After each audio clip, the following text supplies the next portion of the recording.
చూస్ country delight, live better. ఇప్పుడే country delight యాప్ని download చేసుకోండి. సంచలనం రేపిన కూకట్పల్లి సహస్ర హత్య కేసు దర్యాప్తు కొనసాగుతోంది. దానిలో నిందితుడు ఏవేవో చెప్పాడంటూ బయటకు వస్తున్నాయి. అసలు ఏం చెప్పాడు, దర్యాప్తు చేసినటువంటి ఆఫీసర్స్ ఏం చెప్తారు, ఇప్పుడు వాళ్ళ మాటలను విందాం. ప్రస్తుతం మనతో పాటు బాలనగర్ డీసీపీ సురేష్ కుమార్ గారు ఉన్నారు. ఆయన అడిగి మరింత సమాచారం తెలుసుకుందాం. అసలు అబ్బాయి ఏం చెప్పాడు, ఎందుకు చంపాడు, ఇవన్నీ కూడా ఒకసారి ఆయన అడిగి తెలుసుకుందాం. సార్ నమస్తే. నమస్కారం సార్. చాలా సెన్సేషనల్ కేసు ఇది. దాంట్లో నిజం చెప్పాలంటే చాలా త్వరగా పట్టుకున్నారు మీరు పోలీసులు. ఆ విషయంలో మీకు హ్యాట్స్ ఆఫ్ సార్.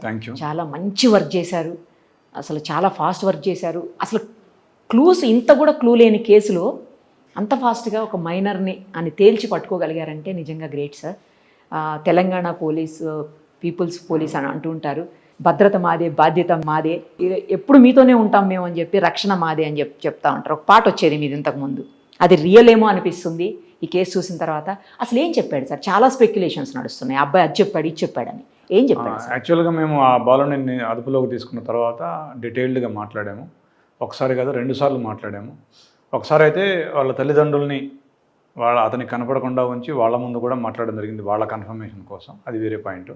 సో ఆ బాబు మాకు చెప్పింది ఏంటంటే, ఆ రోజు మార్నింగ్ ఏం జరిగింది అనేది మొత్తం చెప్పుకుంటూ వచ్చాడు. మార్నింగ్ ఆ పిల్లవాడు స్కూల్కి వెళ్ళినాక ఇతను 8:30 ఆ టైంలో ట్రై చేశాడు వెళ్దామని, కానీ మళ్ళీ డౌట్ వచ్చి ఆగిపోయి మళ్ళీ 9:30 ఆ టైంలో ఆ గోడ దూకి ఇంటికి వెళ్ళాడు. ఎందుకు వెళ్ళావంటే, బ్యాట్ కోసం నేను వెళ్ళాను, ఆ బ్యాట్ అంటే నాకు బాగా లైక్ ఉండేది, ఆ బ్యాట్ ఎట్లాగైనా నా సొంతం చేసుకోవాలనుకున్నాను. ఆ పిల్లాడిని అడిగాను, కనీసం నన్ను టచ్ కూడా చేయనిచ్చేవాడు కాదు, ఆడిని ఇచ్చేవాడు కాదు. దాంతో ఆ బ్యాట్ ఎలాగైనా నా సొంతం చేసుకోవాలని చెప్పేసి ఆ ఇంట్లోకి వెళ్ళానని చెప్పాడు. కానీ యాక్చువల్లీ ఆ అబ్బాయిని నువ్వు బక్కోడా అని చెప్పేసి చాలామంది తనని టీచ్ చేస్తారని చెప్పి, అందులో ఈ అమ్మాయి కూడా టీచ్ చేసిందని, అందుకోసమే ఆ కసితోటే తను బక్కోడిని కాదు, నేను ఏమన్నా చేయగలను నిరూపించుకోవాలి అని అనుకున్నాడు సమాజానికి, అందుకు చంపాడు అని చెప్పేసి ఏమని అంటున్నారు సార్. నిజమా? ఈ అమ్మాయి అతన్ని టీచ్ చేసిందనేది ఆ అబ్బాయి ఎప్పుడూ చెప్పలేదమ్మా మాకు. సార్ స్పెసిఫిక్ రీజన్ అంటూ చెప్పలేదు. ఆ టైంలో నేను ఏం చేశానో నాకే అర్థం కాలేదు, అలాగా నేను కళ్ళు మూసుకొని పొడి చేశానని చెప్పాడు. కానీ ఈ అమ్మాయి నన్ను టీచ్ చేసిందనే మాట ఎప్పుడూ చెప్పలేదు. ఈ అబ్బాయి చెప్పింది ఏంటంటే, సార్ నేను దాదాపుగా 11-12 ఏళ్ళు వచ్చే వరకు వేరే కాలనీలో ఉన్నారట వాళ్ళు. ఓకే. దీనికంటే ముందు వేరే దగ్గర ఉండేవాళ్ళట. మేబీ నాకు చెప్పింది ప్రశాంత్ నగర్ అని చెప్పిన. ఆ ప్రశాంత్ నగర్ ఏరియాలో ఉండేవాళ్ళం. అక్కడ ఫ్రెండ్స్ నేను సిఐడి పోలీస్ కావాలని నాకు ఇంట్రెస్ట్ ఉంది అంటే నన్ను ఎగతాళి చేసేవాళ్ళు. దాంతో నేను ఒక రకమైన ఫ్రస్ట్రేషన్లోకి వెళ్ళిపోయాను, ఎంతో మానసిక వేదన అనుభవించానని మాకు చెప్పడం జరిగింది. ఓకే. మరి బక్కోడా అన్నందుకే నేను అది కాదు నిరూపించుకోవడానికి చేశాను అని అంటున్నాడు. అట్లాగా అదేం చెప్పలేదు, బట్ అది అంతర్లీనంగా ఏమైనా అతనికి ఆ ప్రెషర్ ఉందేమో. ఆ బక్కవుడు అనేది లేదంటే అతను శారీరకంగా బలహీనంగా ఉన్నామని నా ఫ్రెండ్స్ ఎగతాళి చేసేవారు అనేది చాలాసార్లు చెప్పాడు. ఓకే. కానీ అదే రీజన్ అయ్యి ఉండొచ్చు, కాకపోతే లేదండి, అది 100% రీజన్ అని మనం అనుకోవడం లేదు. ఒక రకమైన సైకాలజీలోకి వెళ్ళినాడు. ఈ యూట్యూబ్స్ కానీ, ఓటీటీస్ కానీ, ఈ సస్పెన్స్, ఈ క్రైమ్ థ్రిల్లర్స్ అవి చూసి ఎస్ దట్ ఈస్ ట్రూ, అతనికి అదే పనిగా ఉండేవాడు. ఓటీటీలు కానీ, యూట్యూబ్లో కానీ ఈ క్రైమ్ సిరీస్ చూడటం అనే పనిలోనే ఉండేవాడు. ఎన్ని చూసుంటాడు సార్? చాలా చూసాను చెప్పాడు. Big number. ఎస్. స్కూల్కి పోకుండా ఎందుకు ఉన్నాడు సార్ అసలు? స్కూల్కి అంటే అతను చెప్పాడు, నేను స్కూల్కి అప్పుడప్పుడు బాగా డుమ్మా కొడుతుండేవాడిని, ఎక్కువగానే డుమ్మా కొడుతుండేవాడిని చెప్పాడు. సో మేబీ ఈ టీవీ చూడడం కోసం కావచ్చు, లేదంటే స్టడీ మీద ఇంట్రెస్ట్ లేక కావచ్చు, క్రికెట్ ఆడ కోసం కావచ్చు, వీటి కోసం. వాళ్ళ ఫాదర్ అసలు ఏం చేయడు, వాళ్ళ మదర్ ఒక్కటే జాబ్ చేస్తుంది. ఆడపిల్లలు 2 ఉంటే వాళ్ళ ఫీజులు కట్టింది, కానీ ఈ అబ్బాయి స్కూల్ ఫీజు కూడా పే చేయలేదు, అందుకే స్కూల్కి రానియట్లేదు అని అంటున్నారు. నిజమా సార్? అయ్యి ఉండొచ్చు, ఆ యాంగిల్ మేము వెరిఫై చేయలేదు. మేము కూడా తర్వాత మీరు ఒక యూట్యూబ్ ఛానల్స్ అవి చూసి తెలుసుకున్నది ఇది. అంటే ఆ రోజు స్కూల్కి ఎందుకు వెళ్ళదని అడిగాము. నేను అప్పుడప్పుడు పోను సార్, పోకుండా క్రికెట్ ఆడుకుంటాను, టీవీ చూస్తుంటానని చెప్పాడు. ఓకే. ఫాదర్ ఇంట్లోనే ఉంటాడు, ఏమీ చేయడు అని అంటున్నారు సార్. అది మేము కూడా విన్నాము. అది ఫాదర్ అంతకుముందు ఏదో బిజినెస్లు చేసేవాడు, చిన్న జాబులు చేసేవాడు, అవన్నీ బంద్ చేసి ఖాళీగా ఉంటున్నాడు. మేము అడిగినప్పుడు చెప్పింది ఏంటంటే, మేము ఆ మర్డర్ జరిగిన తెల్లారి ఈ పిల్లాన్ని వాళ్ళ ఫాదర్ని క్వశ్చన్ చేసాము. ఎందుకంటే ఆ గోడ డిస్టెన్స్ అవి చూడడానికి వెళ్ళి ఆ 3rd ఫ్లోర్లో ఉన్న అబ్బాయితో మాట్లాడి మళ్ళీ 4th ఫ్లోర్లోకి వెళ్ళి వీళ్ళతో మాట్లాడాము. మాట్లాడినప్పుడు వాళ్ళ ఫాదర్ చెప్పింది ఏంటంటే, నాకు ఈ లైక్స్ అవి కొడితే ఏదో 5 రూపీస్ 10 రూపీస్ వస్తాయని చెప్పారు, ఏదో సమ్ ఆన్లైన్లో ప్రోడక్ట్స్కి లైక్, అది నాకు కూడా అంత కరెక్ట్గా తెలియదు, అది చేస్తూ ఉంటానని చెప్పాడు నాకు. ఇప్పుడు ఈ అబ్బాయి ఆ రోజు యాక్చువల్లీ మన పోలీస్ డాగ్స్ ఉంటాయి కదా, అవి ఆ రోజు అక్కడ వరకు గోడ వరకు వెళ్ళి అక్కడి నుంచి మళ్ళీ మెట్రో స్టేషన్ వరకు వెళ్ళి కూకట్పల్లి మెట్రో స్టేషన్ వరకు వెళ్ళాయి అంటున్నారు. అసలు కూకట్పల్లి మెట్రో స్టేషన్ వైపు ఎందుకు వెళ్ళాయి? ఏదో కుందేలు ఉంది అబ్బాయి దగ్గర, చనిపోయింది, దాన్ని పాతి పెట్టడానికి పూడ్చిపెట్టడానికి అక్కడ పోయాడు అని అంటుంది. నిజమా సార్ అది?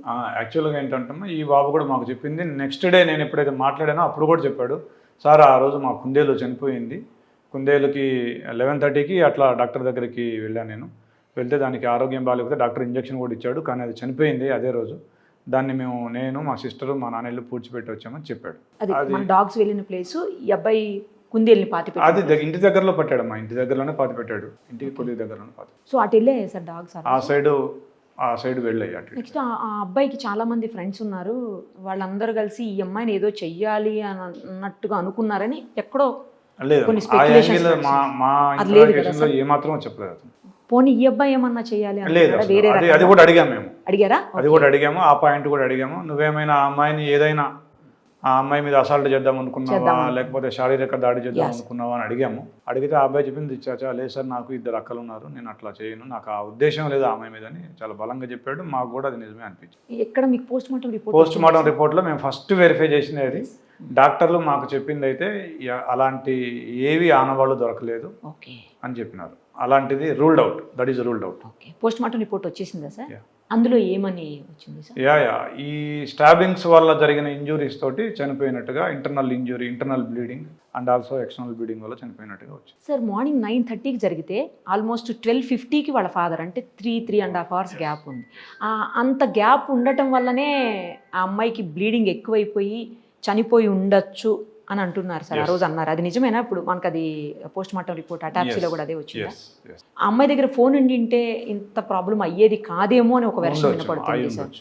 అది కూడా మనం అనుకోవచ్చు. గబుక్కును ఫోన్ చేసి పేరెంట్స్కి చెప్పేది, ఎవరో ఒకళ్ళు వచ్చేవాళ్ళు కదా, మేము కూడా ఆ పాయింట్ అనుకున్నాం. డబ్బులు పోయాయా సార్? పోలేదు, అసలు ఏమి డబ్బులు పోయాయి అని ఒక వెర్షన్, పోలేదు. డబ్బులకి సంబంధించి మేము తల్లిదండ్రులని కూడా మేము డీటెయిల్డ్గా విచారించాము. వాళ్ళని తల్లిని అడిగాము, తండ్రిని అడిగాము, ఇద్దరిని వేరువేరుగా అడిగాము, కలిపి అడిగాము. అప్పుడు వాళ్ళు మనకు చెప్పింది ఏంటంటే, సార్ డబ్బులు 85,000 రూపాయలు ఉన్నాయి ఇంట్లో, 2 తులాలో 3 తులాలో బంగారం కూడా ఉంది. ఆ బంగారము, ఆ డబ్బులు ఇంటాక్ట్గా 1 రూపాయి కూడా పోలేదు. అవన్నీ కూడా తర్వాత ఎవరైతే డిసీజ్డ్ తండ్రి ఉన్నాడో వాళ్ళ బామ్మర్ది, అంటే డిసీజ్డ్ తల్లి యొక్క సోదరుడు, ఆయన తీసుకొని మా స్వగ్రామానికి వచ్చాడని చాలా క్లియర్గా చెప్పారు. సో అసలు ఏమి డబ్బులకి సంబంధించి 1% కూడా ఇందులో ఇష్యూ లేదు. తర్వాత ఆ అబ్బాయి దగ్గర ఫోన్ ఉందంటున్నారు సార్, పెద్ద ఫోన్ అంటున్నారు. ఆ ఫోను అతనికి తల్లిదండ్రులు కొనివ్వలేదట కదా, నిజమేనా? ఎస్, అది ఎప్పుడైతే మేము ఈ బాబుని మేము విచారిస్తున్నామో తర్వాత తల్లిదండ్రులని కూడా వాళ్ళకి ఏదైనా, ఇప్పుడు నార్మల్గా ఏంటంటే చిన్నపిల్లాడు అనగానే మావాడు చేశాడా అనే అనుమానం తల్లిదండ్రులకు రావడం సహజం. దానికోసం మేమేం చేసామంటే, తల్లిదండ్రులు ఈ పిల్లాడిని చూసేటట్టుగా ఒక అరేంజ్మెంట్ చేసి ఈ పిల్లాడితో మేము మాట్లాడాము. ఈ పిల్లాడు అది 3వసారి మేము మాట్లాడడం. ఫస్ట్ 2 సార్లు ఎలా చెప్పాడో అలాగే చెప్పాడు, సీక్వెన్స్ వైజ్గా ఎలా దూకాడు, ఎన్నింటికి వెళ్ళాడు, బ్యాట్ తీసుకోవడానికి ఎలా వెళ్ళాడు లోపలికి, వస్తుంటే ఆ అమ్మాయి ఏం చేసింది, తర్వాత ఈయనేం చేశాడు, ఎలా పొడిచాడు, ఇవన్నీ కూడా వాళ్ళ కళ్ళ ముందే చెప్పాడు. వాళ్ళు విన్నారు.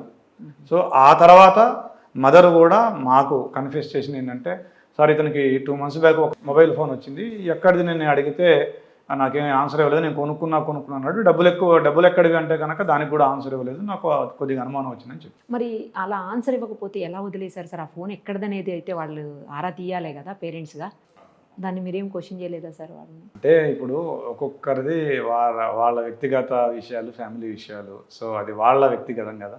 అంటే ఇప్పుడు ఆ ఫోన్ వల్లే చాలా ప్రాబ్లం అయింది కదా సార్. యాక్చువల్లీ ఫోనే ఇప్పుడు ఒక రకంగా కారణమే కదా.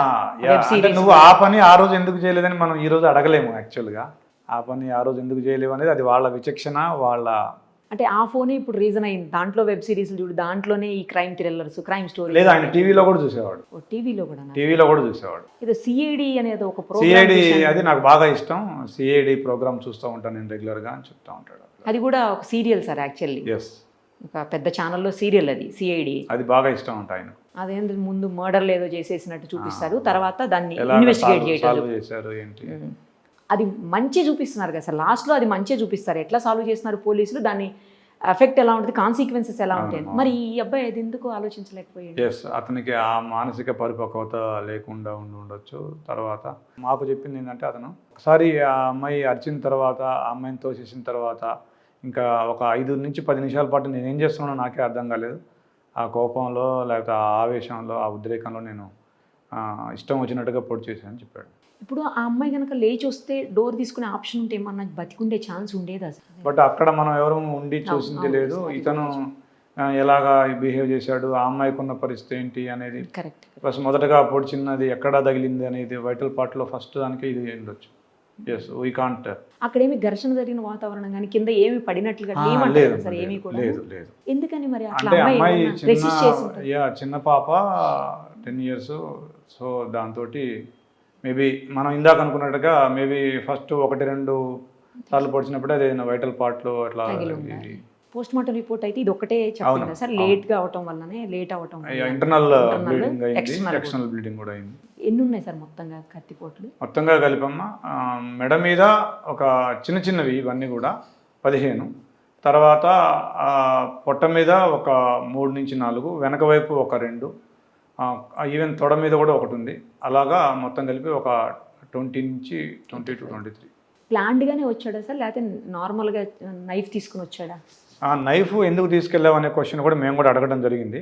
దానికి అతను చెప్పిన సమాధానం ఏంటంటే, ఎవరైనా కనుక నన్ను చూస్తే వాళ్ళని బెదిరించి వెళ్ళిపోదానికి తీసుకొచ్చానని చెప్పినాడు. కానీ మాకు అనిపించింది ఏంటంటే, అతనికి ఆ ఆలోచన ఉంది, దాడి చేయాలనే ఆలోచన ఉందని మాకు అనిపించింది. అమ్మాయిని చంపేసిన తర్వాత కత్తి కూడా వీళ్ళ ఇంట్లోనే వాటర్ సింక్ దగ్గరికి అడిగాడు. కరెక్ట్, మేము కూడా అది అడిగాము. కత్తి ఏం చేశారంటే, స్టాబింగ్ చేసిన తర్వాత ఆ కత్తిని అక్కడే వాళ్ళ ఇంట్లోనే కడిగి మళ్ళీ ఆ కత్తిని తీసుకొని వెళ్ళిపోయాడు. వెళ్తూ అతనికి బ్లడ్ స్టెయిన్స్ ఉన్నాయి షర్ట్ మీద. ఇంట్లోకి వెళ్ళే ముందు వాళ్ళ నాన్న సిస్టర్ ఉంటారు. సో కాబట్టి వాళ్ళు చూడకుండా ఒక ఆరేసిన టీ షర్ట్ ఒకటి తీసుకుని ఆ దడ్డం పెట్టుకుని వెళ్ళిపోయాడు లోపలికి. వెళ్ళిపోయాక స్నానం చేసి ఈ బట్టలు మళ్ళీ వాష్ చేశాడు. వాషింగ్. మరి స్టెయిన్స్ కొంతైనా ఉండే ఉంటాయి కదా సార్ దాని మీద? మరి వాళ్ళ మదర్ గమనించలేదంటున్నా? వాళ్ళ మదర్ కూడా గమనించలేదు. బట్ వాళ్ళ మదర్ మనతో ఏంటంటే, చుట్టుపక్కల పోలీసులు తిరగటం, తర్వాత ఇతని ప్రవర్తన ఇవన్నీ చూశాక తనకు అనుమానం వచ్చి గట్టిగా అడిగింది, నువ్వు కానీ ఏమైనా చేసావా, ఏంటి ఇట్లా జరిగింది అంటే, లేదమ్మా అన్నాడు. 2వ రోజు కూడా అడిగింది తల్లి. 2వ రోజు కూడా అదే అన్నాడు. తర్వాత ఏంటి నువ్వే నన్ను పోలీసులకి పట్టించేలా ఉన్నావే అని కూడా అన్నాడని వాళ్ళ మదర్ చెప్పింది. మరి అప్పుడైనా నువ్వే నన్ను పట్టించేలాగున్నావు పోలీసులకి అన్నప్పుడైనా డౌట్ రావాలి? అంటే నేను చేయకపోయినా అతని ఉద్దేశం అంటే, నేను అమాయకుడిని, అమాయకుడైన నన్ను కూడా నువ్వు పట్టించేలా ఉన్నవే అని అతను అన్నాడని ఆమె చెప్పింది. ఆవిడతో నేను అమాయకుడిని చెప్పాడు. మీరు పట్టుకొచ్చేటప్పుడు కూడా ఆ రోజు ఇంట్లోనే ఉన్నాడంట సార్, స్కూల్కి పోలేదంట? లేదమ్మా, స్కూల్కి పోయాడా? స్కూల్కి వెళ్ళిన తర్వాత తీసుకొచ్చారు సార్ ఈవినింగ్లో? After school. ఓకే, ఇప్పుడు ఎక్కడ ఉన్నాడు సార్? ఇప్పుడు జువెనైల్ హోమ్లో. Thank you.